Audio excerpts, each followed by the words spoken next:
So welcome to this short program where I got the privilege and honor to speaking to Hugo from Doncaster. And we're going to talk about the property market in UK and Doncaster in particular. Yeah.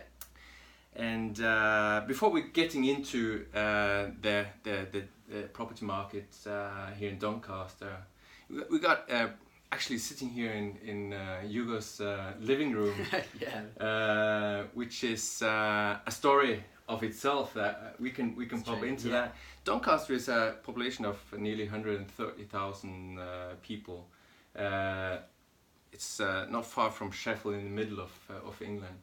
So we're gonna tap into why Doncaster is such a great market.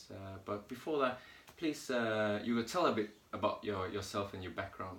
Yeah. My name's Hugo Beardsall. A little bit about me. I mean, I got into property about 5 years ago, between 4 and 5 years ago. I was actually studying geography at Sheffield University. It got to Christmas of my second year, and I figured I needed something to sort of bolster my CV. So I thought, right, I need something, whatever it might be. So my uncle was an eye surgeon by profession. I sent him an email just saying, look, can I have some work experience? Do you have any admin work that you can send up for me to do, just to put that on my CV to say that I've done some sort of work? And he sent back an email, and it had one line, and it just said, what is your passion? Now, I've looked at that and thought, I have no idea. And I sent him back an email saying, I'm at university, I'm having a really good time, I don't really care about what my passion is at the moment, can I just have the work experience please?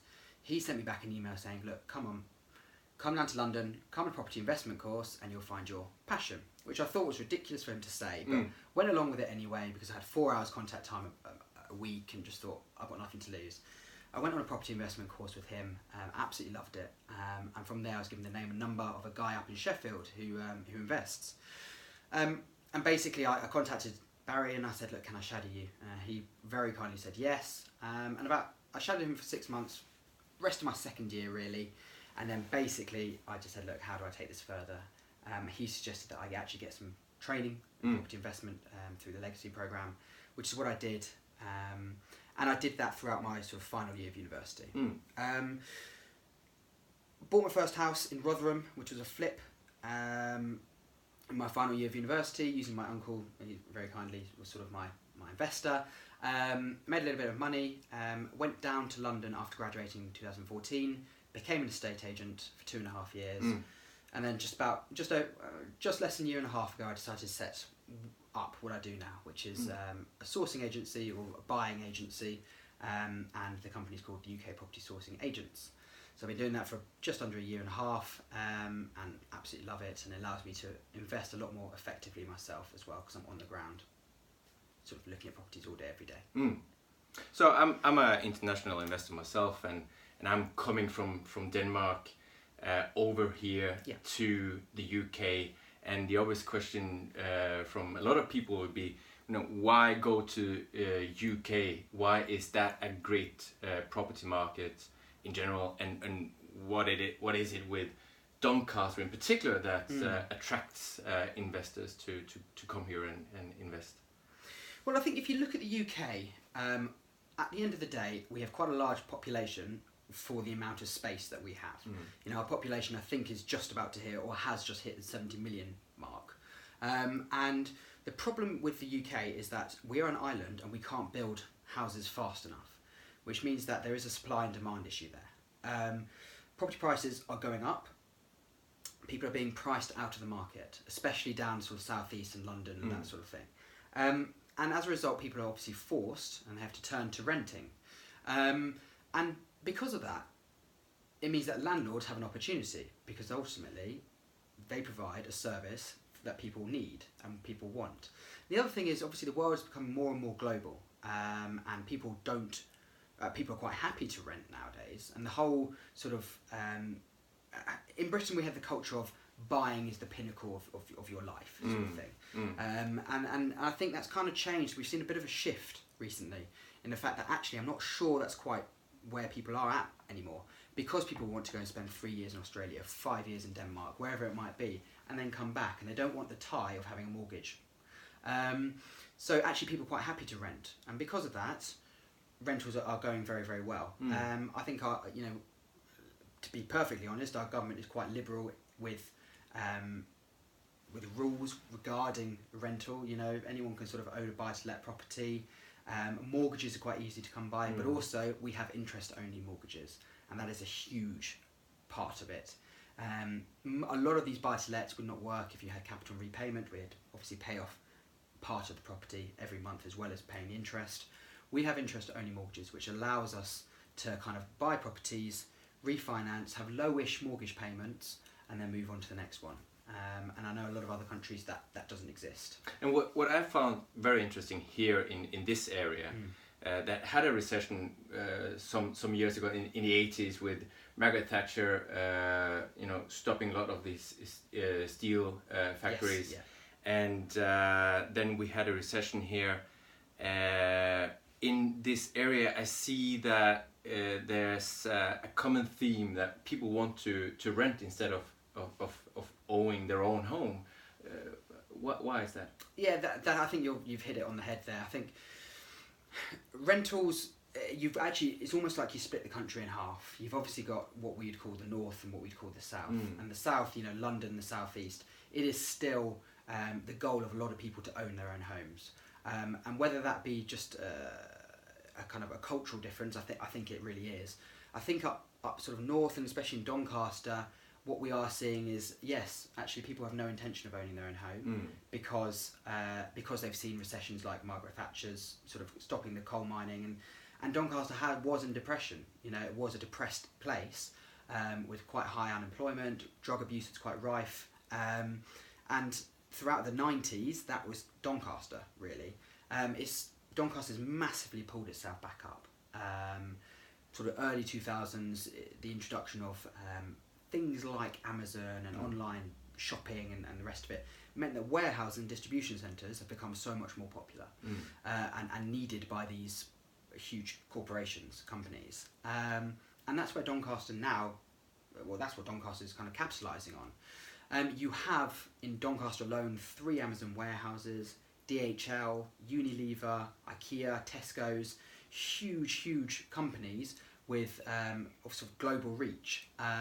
And you've also got some of the smaller ones, B&Q, which is sort of UK based, but it's kitchens and bathrooms. And these warehouse and distribution centres surround Doncaster. Now, Doncaster has been chosen because of its geographical positioning. It is a logistical hub, but that's only because it's on the A1 motorway, which obviously runs from Edinburgh down to London, the M1, which is north to south as well, and then the M18 and the M62, which feeds across to Manchester in the west, and obviously Hull in the east. And that's why Doncaster's seen quite a lot of growth, certainly, last 15 years, simply because these warehouses have sprung up and a lot of workers are coming in because they require that. So Amazon's newest warehouse, for example, they've taken 1.1 million square foot worth of space. And that is absolutely huge. So where is the concept of HMO coming into this game here? And what is, for people outside of the UK, I think it's a good thing to know what is HMO, House of Multiple Occupancies. So the HMO is quite a sort of an easy concept, really. Essentially, you might have yourself a 3-bedroom house, or what would historically be a 3-bedroom house, and what you do is rent each room individually to a different tenant. So you've got, in Doncaster, most of them be working in the warehouse and distribution centres. What we're seeing is that we've got a lot of Eastern European workers in Doncaster, and sort of as a result, they're not really interested in renting a full house. They need somewhere to sleep, go to work, and then they go back, back home, see their families and all the rest of it reasonably regularly. So they don't need any more than just a room, just some lodging for the night. Obviously, it's significantly cheaper than a hotel or a bed and breakfast. And so that concept has kind of sprung up. Basically, there's a lot of workers who are quite happy with just a room, just to sleep in, and that's all they really do in it.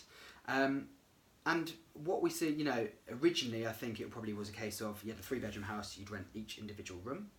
Now what we're seeing is 3-bedroom house is being kind of dissected, and now is turning into a 5-bedroom. Because you use the lounge downstairs as another bedroom, the dining room as a bedroom. Okay, you've got a kitchen as well, which is obviously used as a kitchen, and the 3 bedrooms upstairs used as a bedroom, and they share the same amenities. So they share a kitchen and they share a bathroom as well. In Doncaster, we're actually seeing a bit of a shift towards en-suites, personal en-suites, and that is becoming very, very popular. But the sort of historically, the typical HMO was a case of shared kitchen, shared bathroom. And it works very well, keeps rents down for many of these sort of workers. And also, the other massive benefit to them is that the landlord pays the bills.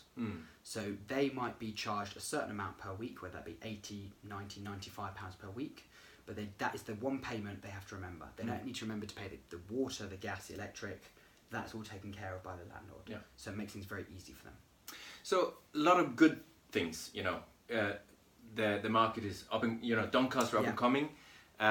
We can see that property prices are going up. Also the rent is going up, which is good seen from a landlord's perspective. So a lot of good things to say. But what's the downside? What's the risk of investing in properties in Doncaster? Oh, there's no risk. I think, you know, of course, anywhere that you invest, ultimately there is a risk. Okay. There is a risk that the airport expansion plan that Doncaster's got going might not happen. And as a result of that, investors pull out and property prices go down. I think it's not necessarily a risk of Doncaster, it's more a risk of investing in property full stop. You know, you have got peaks and troughs. It is an investment, and small things can set chain of events. Brexit, for example. We've got Eastern European workers here. What's Brexit going to do? Now, my personal opinion is it's not going to do anything. Brexit's going to be fine. We still need these migrant workers, and we're not, you know, I think by the sounds of things, we're not going for a hard Brexit. It seems to me as if the people who are here already are allowed to stay. And if you contribute something actively to